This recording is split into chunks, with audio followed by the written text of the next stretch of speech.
மஜாவான thrilling matter ஒண்ணு இருக்குன்னு நம்மள பல பேருக்கு தெரியாது.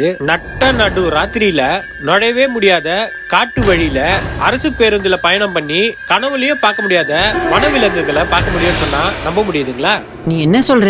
அடா ஆமாங்க, நான் சொல்ற இந்த வழியில போனீங்கன்னா கண்டிப்பா பார்க்கலாம். அது என்னன்னு தெரிஞ்சுக்கிறதுக்கு முன்னாடி இந்த வீடியோவை யூடியூப்ல பாத்தீங்கன்னா லைக் பண்ணி சேனல் சப்ஸ்கிரைப் பண்ணிக்கோங்க. இன்ஸ்டாகிராமோ இல்ல Facebookலயே பாத்தீங்கன்னா லைக் பண்ணிட்டு இந்த வீடியோவை சேவ் பண்ணிட்டு இந்த பேஜை ஃபாலோ பண்ணிக்கோங்க. மினிமமா ஒரு 150 இருந்து 300 ரூபாய் இருந்தா போதும். நீங்க நைட்ல மைசூர்ல இருந்து ஊட்டிக்கு போற தமிழ்நாடு கவர்மெண்டோ இல்ல கர்நாடகா கவர்மெண்ட் பஸ்லயோ ஏறினீங்கன்னா நடு ராத்திரியில பந்திப்பூர் அண்ட் முதுமலை இந்த வழியா பஸ் கிராஸ் ஆகும் போது நம்ம லக்க பொறுத்து ரொம்ப ரேரான வைல்ட் அனிமல்ஸ் ஸ்பாட் பண்றதுக்கு செம்ம சான்சஸ் இருக்கு.